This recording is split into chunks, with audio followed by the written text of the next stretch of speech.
think half of what I was going to say has already been said. But, the title is "Oh Well,"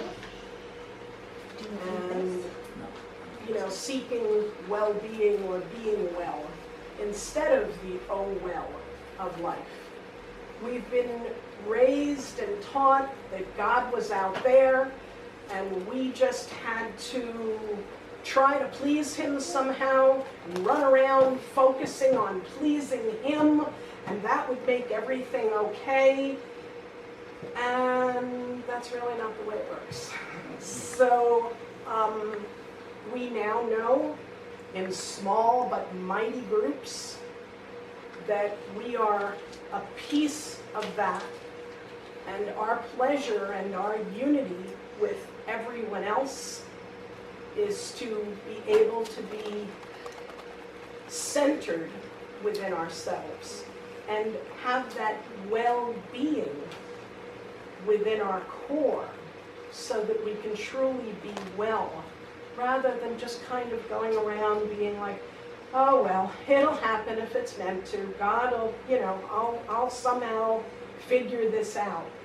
And it contributes to that way of thinking has contributed to our demise, in the same way hanging on to negative thoughts, negative news, negative focusing. To change that focus from the negative, even now with what's going on with unity, to change the focus from the negative to the focus that we are all one, and hopefully seeing the better part within us and helping each of us to embellish and reach that potential of that better part within us, and help it to shine, help support it, help embrace it. At one point in my life, I thought I was destined to do great things. Now I realize that my greatness is in supporting others who can do their own great things. The focus today is on helping ourselves be healthy and well. And I'll start by talking about when I was a midwife's assistant, which really my role was to assist the mother in birthing. And I've said this before, that we would, if we were really connected, we would be almost one person. As I helped her breathe, as I helped her focus on the fact that the baby was coming, the joy was coming, and not focusing on the negative. Yeah, there's pain, it's definitely uncomfortable, something we'd love to skip and just go out to lunch and have the baby, but nonetheless, it comes with. But we can focus on each one being a step closer to that baby coming. Each one being something we don't have to do again.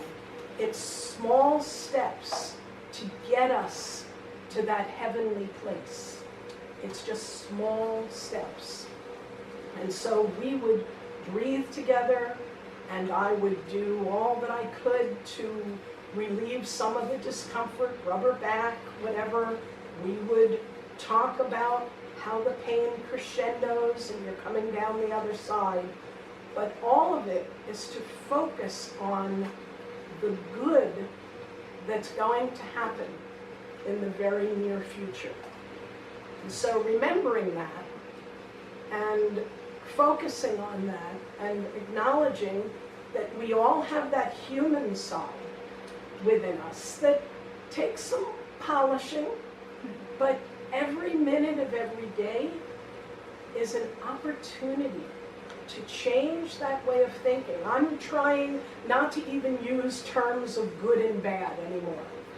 Trying, very difficult. It's difficult because we are immersed in that. but to remember that it's all for the good. The quote-unquote bad is just to, in a way, stop us from just going through the motions. It makes us stop and look at things. It gives us a new perspective in how we're living our lives. So it's not bad, it's an opportunity for change and growth and more wellness.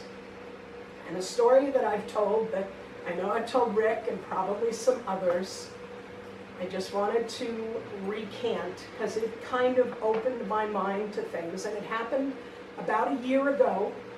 On my way to this building, I was asked to pitch in and help in the office, which I immediately said, yeah, pick me, I'll do it, no problem.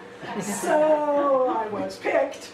And then after I said that, I was like, oh, really? Did I just do that? Really? Like all the insecurities, like, I can't see the screen to let people in. We have a monitor in the office. I can't see the screen to know who that is. How do I know where the buttons are on the phone? I've never used these particular phones. I'm going to have to go in and learn some of this. So I caught my breath and got my self-confidence to a level plane and said, okay, I'm still going to do this. So the day comes, it's about as hot as today, if not hotter. I don't do well in the heat, which is why this is the perfect day for me to be doing this. So, all things happen in divine order, that's for sure. So, so I'm on my way to the church, and I inadvertently get on the wrong bus. I mean, it's a bus that's going to stop by the church, but it's not going to stop where I want it to. I wanted to be on the bus that stops on the correct side of the church, so I would not have to cross the street.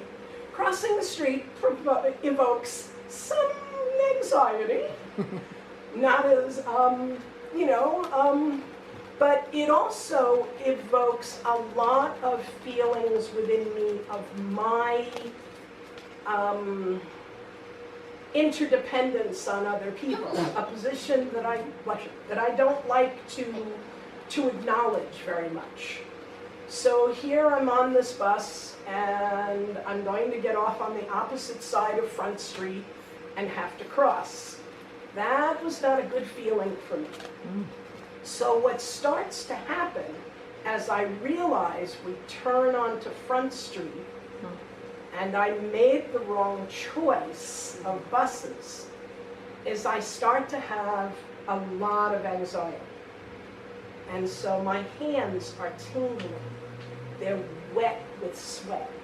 They're clenched with fear and tension and stress. I've got a lump in my throat. My throat is so dry I can hardly swallow. It was hot, now it's unbearable. It's like the temperature's 120 in my brain, and I am dying of the heat. My heart is, they shouldn't have tested my pulse at that moment. If they did, they probably would have hospitalized me. And the brain is just in overdrive. What did you do? Why did you do this? How dumb could you be? You needed to think this through. Did you sabotage this on purpose? Do you not want to do this? Do you not want to be an important contributor to your church? Then the other voice is there saying, you could get out of this. You could just stay on this bus. It'll take you to the connection to go back home. You could just go back home, would all be done, nobody will know, you just call and say you messed up and you made a mistake, oh well, sorry, and it'll all be good. You don't have to face any of this, you're good. Now I tell the bus driver, okay, it's time for me to get off, and he says, no, I don't like stopping here. I'm going to stop down there somewhere. Again, the major panic ensues. Oh my God, where is he going to stop? You know you have asthma. You'll never be able to do this. You're not going to walk back to the church successful. They're going to call an ambulance. You're going to be in the hospital. This is all not going to go well. This is not going to go well. And finally I say, stop, please. I need your help. Higher power, somebody, anybody, I need your help. I can't keep doing this anymore. I feel faint at this point. I'm probably dehydrated. It's like, I need help. And the voice comes in to help. Of course, my voice is a smart aleck. So it comes in and says, about time you realized you could ask me for help. You know, like, how long were you going to do this for? You know you can do this. You've done it a million times. Why in the world do you stress out over all this? Come on now. Breathe. Breathe. Take a breath. The driver's going to stop. The door's going to open. You're going to get out. Breathe. You're okay. And in that instant of breathe, you're okay, most of the anxiety leaves. And the voice says, you can ask for help. It's okay. You will not die if you ask for help to cross that street. You will find somebody, even if you have to walk all the way back to the corner, you will be okay. And I get off the bus, lo and behold, there are 4 people crossing that street. 2 groups of 2. I didn't have to say a word. I just jumped in the middle of the 2 groups, had protection on both sides, went across that street. I'm like, hey, I got this. This is all right. So now I'm feeling a little happier. The load lifts off my chest. My heart starts to function more normally. Now I look around and I'm like, hey, I don't think I'm that far from the church. I think I'm only like a couple of buildings. Can I do this? So now I'm starting to step out and I'm walking. It's like, wow, I just passed one of the buildings and I'm still great. It's still fine. So now I pass the other building and I can now see the parking lot of the church. It's like, Yahoo-luya, I can see the parking lot. This is cool. Now I'm starting to feel really, really confident. I'm like, in my mind, I can walk into this church and I can jump the 2 steps and strut on up into the office. So in my mind, I do all that. The body's not as cooperative as the mind, but in my mind, I become Superwoman. And so I leap those steps and I come into the office and I present myself with, basically, ta-da, I'm here early, you get to relax. Hang out if you want, chill, go home, whatever you want to do, I'm here. I sit down, and better yet, the person who's Cindy comes up to me and she says, I don't know if this will really help, but I put some sticky things on the phone with the buttons in sequence that you'll have to push. So all you have to know is you do this one, this one, this one, but you can feel you have a tactile thing. I was blown away. Even if it wouldn't have worked, I was just blown away with her thoughtfulness to try to do something. It almost took me to tears. It was like, wow, this is absolutely doable. And furthermore, Art pokes his head in and says, you don't have to worry about using the camera. None of us do anyway. Oh. Don't even think about it. Just I know your hearing is good enough. Just use the things that you always use. And I just stopped for a second and was like, yeah, that's right. The tools that I always have, the things that I've developed, the well-being and the skills that are inside me, I forgot about for a few minutes because I became so hyper-focused on, in a way, what the world expects and how I might not match up to that level. And to do that, winding up doing that, creates so much anxiety for all of us in whatever thing you can, because we all have different experiences, obviously, so, but whatever thing might make you feel a little off, a little lesser than others, a little insecure.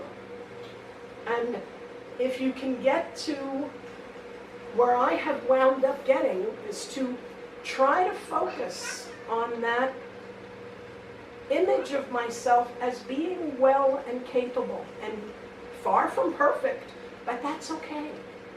It's totally okay. It doesn't have to be the expectations that society has set up, or that even I falsely set up for myself over the years.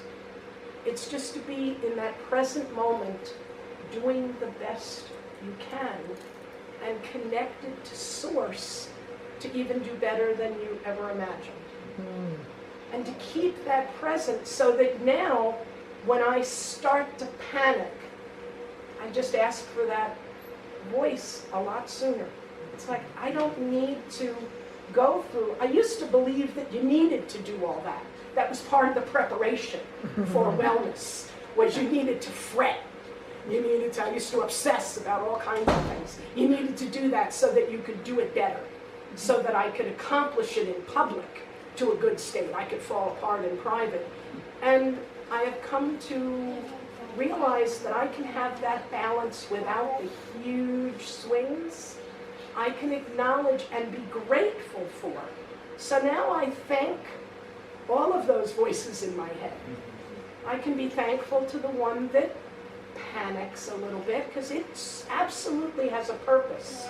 And I would be remiss if I didn't acknowledge that purpose and be grateful for the fact that it's there to get me out of fight or flight. But it doesn't have to come up necessarily for every little thing. So I can thank it for reminding me. And then I can give it a kiss and a hug and let it go and get to the next phase without having to totally go down that road every time. And that is the difference from the, oh well, I'm helpless, to the being well. And one of my things about that is now, as I've told several people and announced, I'm having a lot of medical issues. And we can't necessarily, or I shouldn't say can't, we probably can heal everything because we use so little of our brains and so rarely connect to Source that we probably can. But starting out in these little ways, bringing joy to ourselves instead of stress, to smile, to feel at peace, to be one with ourselves and then in our world, truly is the way to lead and to achieve that wellness that we all want. And learning how to practice those small steps gives us a lot of tools and hope and ability to practice those bigger steps.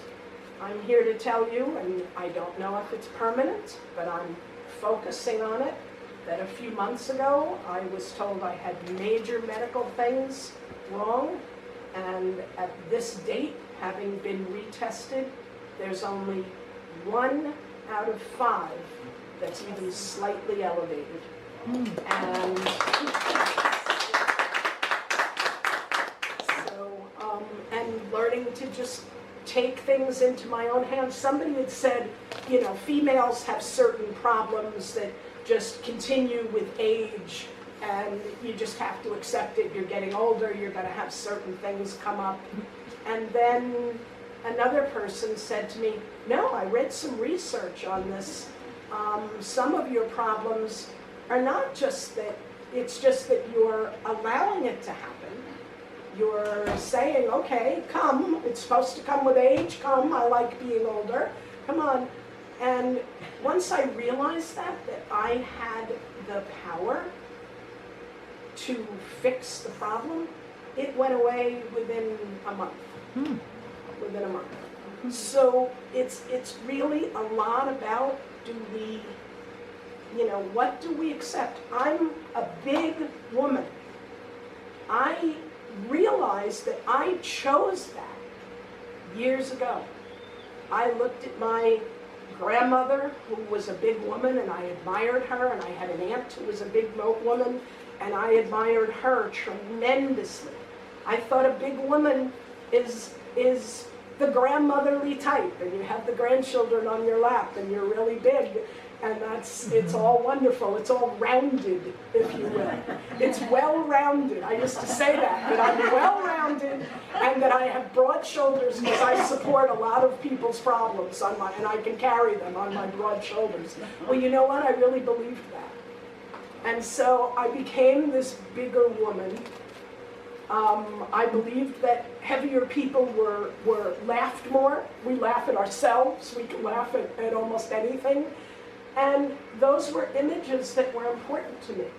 Also, when my child died, and she was young, I didn't realize it then, but I know now looking back, that what I wanted, I wrote a saying on her grave, that we had become one, but what I truly loved was that feeling of pregnancy, was the feeling of her growing right here. And so I put on, probably 50 pounds after she died. And it turned out that I weighed the exact amount that I did when she was born. And I wound up staying at that weight for a long time. Now I've well exceeded that. But back then, I held that weight, and it was all subconscious back then. But I wanted to still be pregnant for her, to still feel her as part of me. And I felt that that's where she had returned. So all of these things, we really are a lot of what we believe, we just aren't always as aware of it. And so I want to leave you with a smile, because that's the most important thing. We had music picks that were very happy music about "You Are My Sunshine" and "Joy to the World," and "A Hero" by Mariah Carey was another one, and just some silly stuff like "Don't Worry, Be Happy." That was the music and the message of the day, was "Don't worry, be happy." But I want to ask each of you to just think of one little thing that you can change from a frown to a smile. And just think about that and how much richer you feel when you have that smile and that inner hug instead of the frown. And maybe even hug some other people, because another thing that we are so deprived of as a society is touch, which is why we go crazy when we do touch, because we're so deprived of it and we really want and need it. And find your inner circle of people that you can say, I just need you to hold my hand, I just want a hug, I just want to be closer to you than in that chair across the table. And find that circle of people that you can let that happen with. And you'll see how much richer, how much of their energy you can get to feel more one. So I'd like to end this with my country farewell, which is to say, instead of Yahoo-lujah, that my friend always used to say, it's Yee-haw-lujah.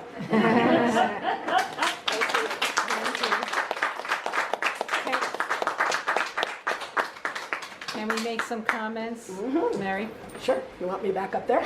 If you want, or you could sit if you want. That's fine. I just want to say thank you for a very moving and touching message. And you've given the best description that I've ever seen of what it's like to be so stressed, so like terrified, and you gave so many parts to it as you went through it. And I found that to be so descriptive and so helpful and so clear that you were able to observe all that and be aware of all that at some point. And then how you came out of it.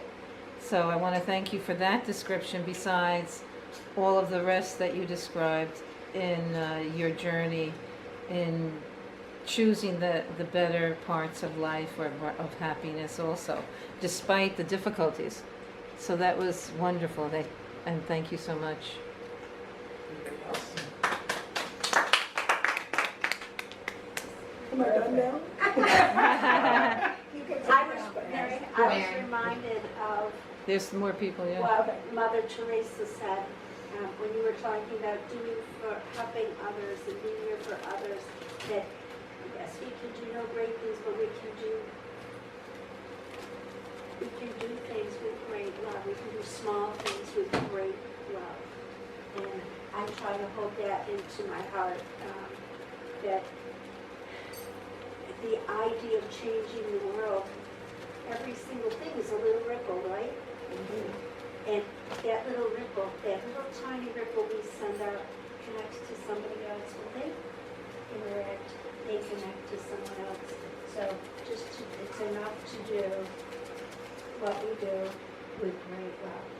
And I thank you for sharing your story. And like Vera said, that was incredible. That was incredible because it's such a Step by step. vivid picture of a panic attack. Yeah. Well, you did a panic attack that didn't happen, and it was so beautiful. Thank you.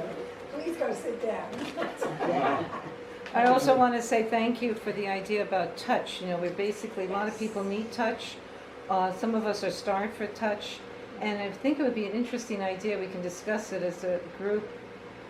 Maybe after every service, is there anyone that's interested in touch? I used to belong to groups where you would do like a circle, and one person be in front of the other person, and each one would massage the person in front of them.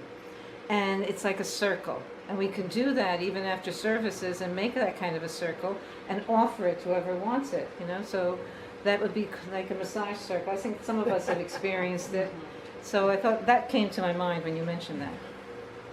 But thank you so much. That was great. I You- like what you said about changing your focus from what I can't do to what I can do. It reminded me of an experience where I was all in a panic, and I had to knock on the door and speak to somebody who was upset with me, I think, if I remember. And so right before I knocked on the door, I looked up and I said, "Use me." So it shifted the whole, and it just went great because Isn't it amazing? I became a conduit instead of a blockage, and the energy could move through me constructively.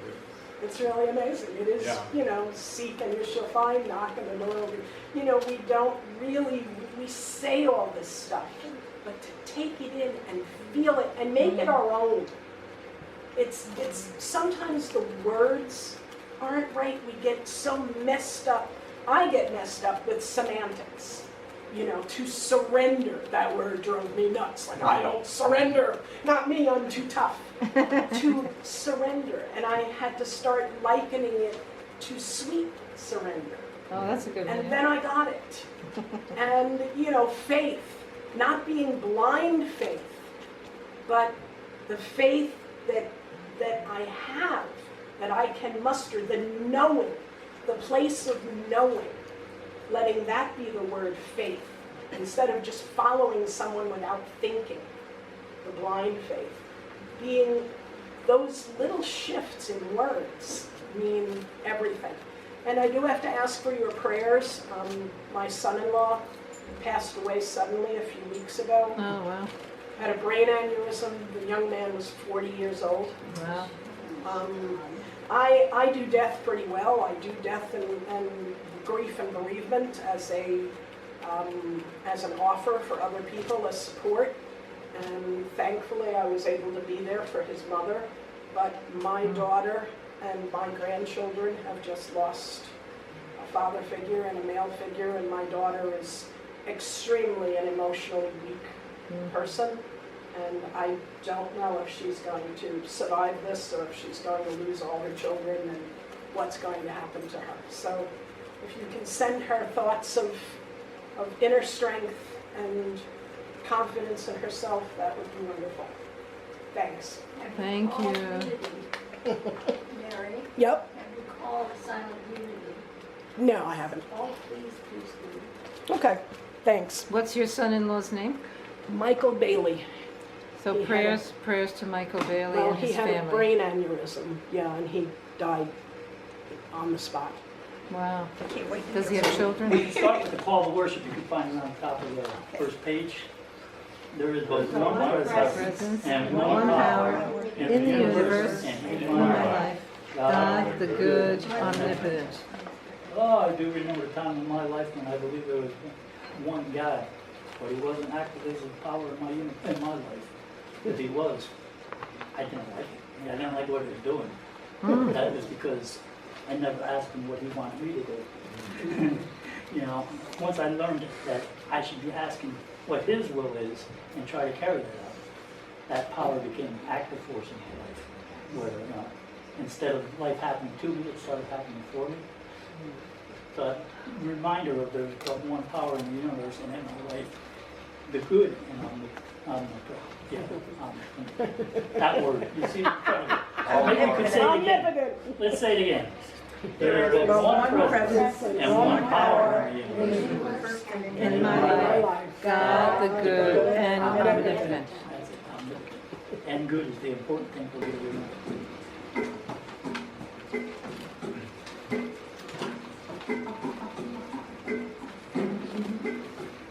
I want to say thank you. Thank you. Thank you. 'Cause I'm so grateful. So grateful. I'm so grateful. So I want to say thank you for this day, Spirit. Thank you for this day. Thank you for this day, Spirit. Thank you for this day. This healing, this healing, this healing day. This healing, this healing, this healing day.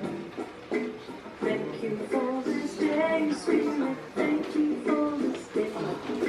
Thank you for this day, Spirit. Thank you for this day. This healing, this healing, this healing day. This healing, this healing, this healing day. Thank you for this day, Spirit. Thank you for this day. Thank you for this day, Spirit. Thank you for this day. This beautiful, this beautiful, this beautiful day. This beautiful, this beautiful, this beautiful day. Thank you for my friends, Spirit. Thank you for my friends. Thank you for my friends, Spirit. Thank you for my friends. My wonderful, my wonderful, my wonderful friends. My wonderful, my wonderful, my wonderful friends. Now thank you for this day, Spirit. Thank you for this day. Thank you for this day, Spirit. Thank you for this day. This healing, this healing, this healing day. This healing, this healing, this healing day. Thank you for this day, Spirit. Thank you for this day. Thank you for this day, Spirit. Thank you for this day. Beautiful, this beautiful, this beautiful day. This beautiful, this beautiful, this beautiful day. I want to say thank you. Thank you. Say thank you. Thank you. Oh, thank you. Thank you. I want to say thank you. Say thank you. So I'm so grateful. I'm so grateful. I'm so grateful. I'm so grateful. So grateful. So grateful. I'm so grateful. Grateful. I want to say thank you. Say thank you. Yes, thank you. Thank you. I want to say thank you. Say thank you. Thank you. Thank you. 'Cause I'm so grateful. I'm so grateful. I'm so grateful. I'm so grateful. I wanna just say thank you now. Just thank you now. Thank you now. Thank you now. Thank you now. Thank you now. Each and every day I'm gonna say thank you. Thank you. Thank you. Thank you.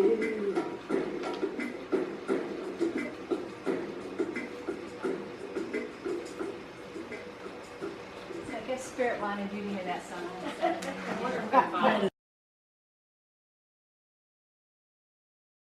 July 21st.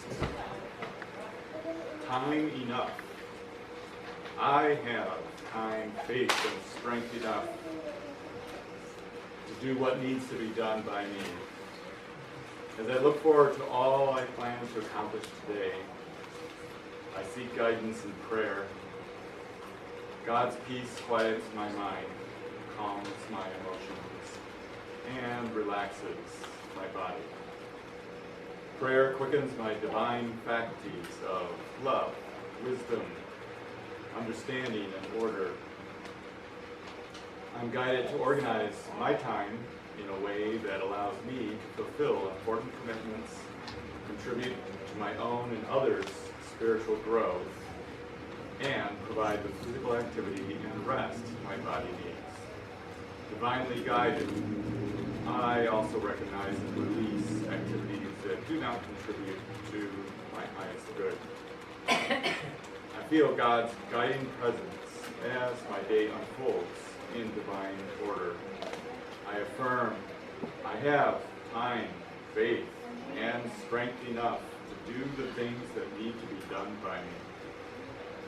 And the scripture is, the clever do all things intelligently. Proverbs 13:16. Thank you. When I read that this morning, it got me thinking about divine order. Regardless of how hard I try, I can't make a minute any more or any less than 60 seconds. You know, it's going to happen the way it's supposed to happen. If I'm driving to work and my mind is projecting into what I have to do at work, and I'm in the future, I'm adding stress to my life. But if I'm just in the now, then things unfold as they are. As the reading says, I have the strength and the faith and everything. I'm calm within, and I could get a lot more done. I've seen a lot of people very, very busy doing nothing. You know, getting nothing accomplished in their busyness. So if I remember divine order, I can't add another minute or take a minute away from any hour. It's all going to unfold as it should. So that's the daily word. Prayer and meditation. Maybe we could take a little bit of time to recognize that calmness that we find in the now, and realizing that our life is unfolding at the pace and circumstances just the way it's supposed to happen. And we're not projecting into anything in the past or in the future, and we could just relax in that moment called now.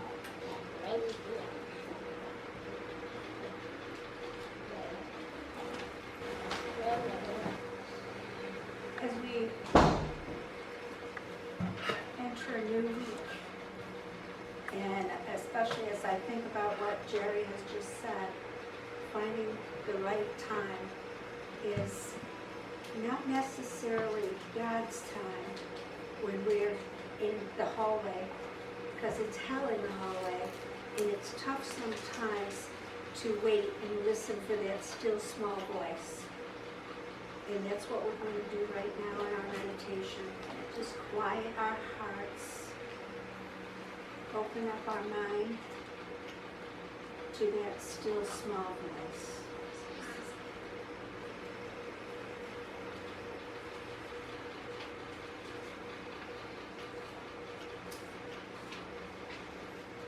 Recognizing the divine nature that exists within us all.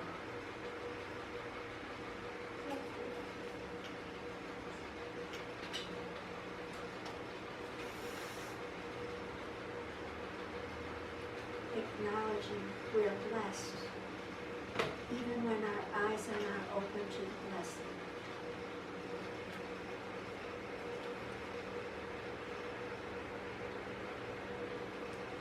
Recognizing the divine nature in each other.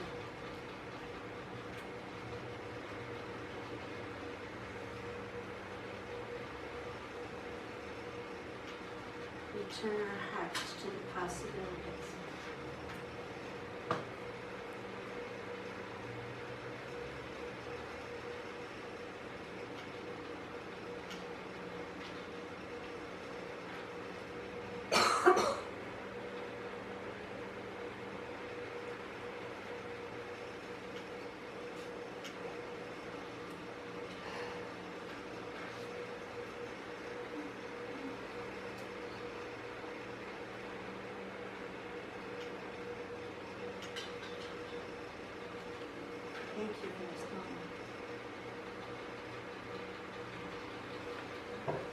Thank you, Mary.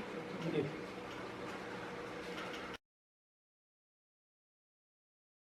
Hello. I'm gonna tape this. I brought tape too. I'm prepared. And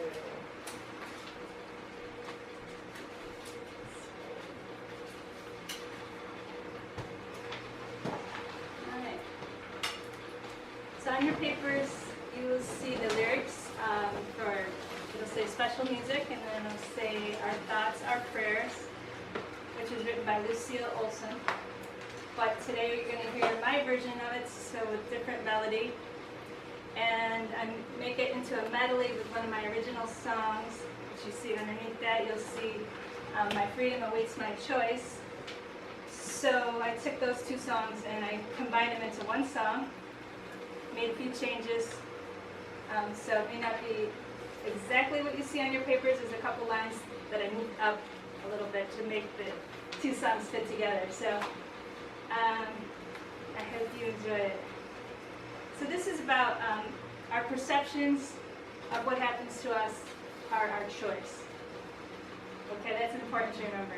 Sometimes our perceptions seem like they happen automatically, but actually we can choose. Do we want to have our automatic old pattern response, or do we want to have our new and improved response, right?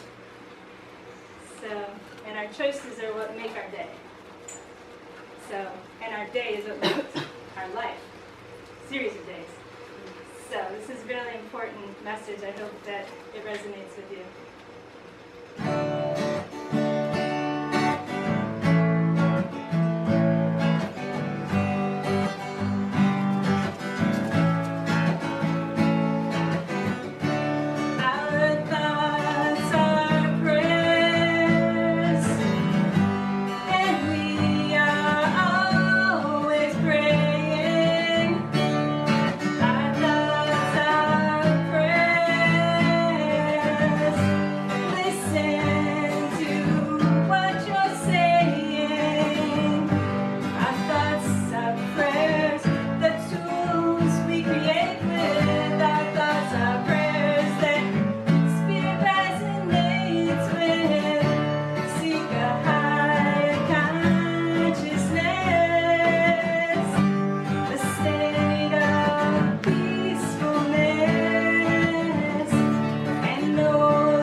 listening to the metaphysical truths. I think it's time now. Russian Merri talks about the distinction between grandeur and greatness.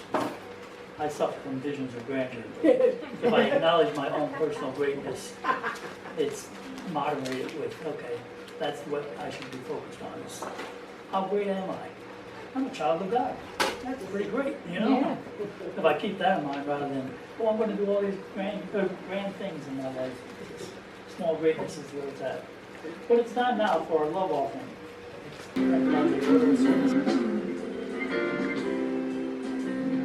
I am happy, healthy, Good improvising. happy, healthy, wealthy, and wise, and I know the light of love is shining in my eyes. I am happy, healthy, wealthy, and wise. Yes, I am. I am happy, healthy, wealthy, and wise. Happy, healthy, wealthy, and wise. And I know the light of love is shining in my eyes. I am happy, healthy, wealthy, and wise.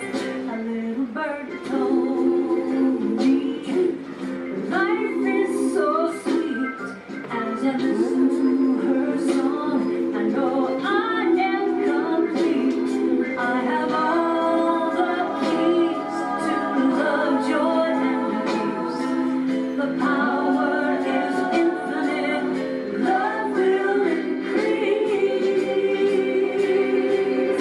I am happy, healthy, wealthy, and wise. I'm happy, healthy, wealthy, and wise. I know the light, and love is shining in my eyes. I am happy, healthy, wealthy, and wise. A little birdie told life is so sweet as I listen to her song. I know I am complete. I have all the keys to love, joy, and This peace. song was meant The to be. power infinite. Love will increase. I am happy, wealthy, and wise. I'm happy, so healthy, wealthy, and wise. I know the light of love is shining in my eyes. I am happy, healthy, wealthy, and we. I am happy, healthy, wealthy, and wealthy, and wealthy, and wealth, and healthy,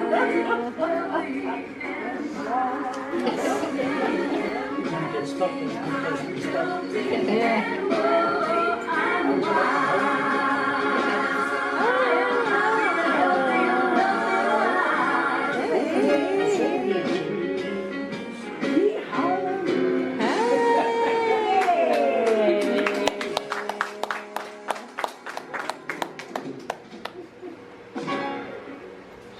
Close by forming in a circle and singing the peace song, which is